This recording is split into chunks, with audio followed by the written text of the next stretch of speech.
हर हर महादेव। मैं आचार्य रुद्रेश्वरन। सभी दर्शक जनों को अभिवादन। आपके समक्ष एक प्रश्न है, भगवान दयालु हैं अथवा न्यायकारी? आइए उत्तर के विषय में जानते हैं। भगवान संसार की दृष्टि से न्यायकारी है। ज्ञान की दृष्टि से भगवान उदासीन है और भक्ति की दृष्टि से भगवान दयालु है। भगवान तीनों है और तीनों से रहित भी है। फर्क हमारी दृष्टि में ही है। भगवान में परस्पर विरोधी स्वभाव रहते हैं। असुंदरः सुंदरो शेखरो, असुंदरः सुंदरशेखरो वा, गुणर्विहीनो गुणिनां वरो वा, द्वेषी मयि स्यात् करुणाम्बोधेर्वा, स्यामः स एवाद्य गतिर्मयामम्। अर्थात मेरी प्रियतम कृष्ण सुंदर हो या असुंदर, गुणहीन हो या गुणियों में श्रेष्ठ हो, मेरे प्रति द्वेष रखते हो या करुणा सिंधु हो, रूप से कृपा करें, वे चाहे जैसे हों, मेरी तो एकमात्र ही गति है।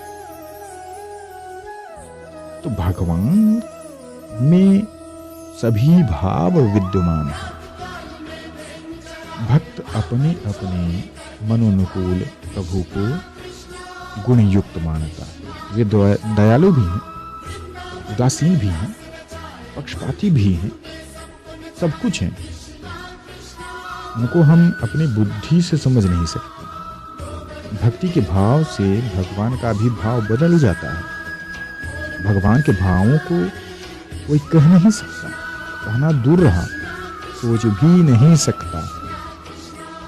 ये सब तरह से अनंत अपार असीम है। किसी वस्तु के विषय में वह कैसी है या कैसी नहीं है, यह विचार तब किया जा सकता है जब उसका त्याग करने में समर्थ हो। परमात्मा का त्याग कोई कर नहीं सकता। फिर वे कैसे हैं कैसे नहीं हैं, ऐसा विचार करने की कोई आवश्यकता है ही नहीं। वे कैसे भी हों, पर वे हमारे हैं, हम उनके हैं। किसी वस्तु की गुणवत्ता सुनिश्चित करने के लिए परम आवश्यक होता है कि आपको उसके गुण और दोषों के विषय में पूर्ण रूप से जानकार हुई। और भगवान ईश्वर के प्रति पूर्ण रूप से ज्ञान होना, यह पूर्ण रूप से असंभव है। तो भगवान मात्र भक्त के लिए अनेकानेक भाव से उत्पन्न होकर के दयालु हों, न्यायकारी हों, पक्षपाती हों, यह भक्तों पर निर्भर करता है। भक्त जैसा भजता है, भगवान वैसा स्वरूप निर्माण करके उसकी सेवा के लिए, हाँ बिल्कुल, उसकी सेवा के लिए उपस्थित हो जाते हैं। भगवान श्री कृष्ण ने, नामदेव जी और बहुत सारे ऐसे संत हुए हैं। आप लोग कथाएं सुनते हैं, आपको अवश्य ही ज्ञात होगा। सेवा करने के लिए भी आ जाते हैं, सेवक बन करके। तो भगवान उदासीन हैं, न्यायकारी हैं, दयालु हैं, पक्षपाती हैं, असीम हैं, अनंत है, अपार हैं, जिसकी सत्ता है भी नहीं। यूं समझ लें कि जितनी भी बातें आप जानते हैं, जितना भी आप ज्ञान रखते हैं, है या नहीं है, दोनों के विषय में, वो सब ईश्वर ही हैं। इसी तरीके से ईश्वर को भजना चाहिए, एक रस होकर के, एक दृष्टि रख करके भगवान को प्रेम से भजना चाहिए।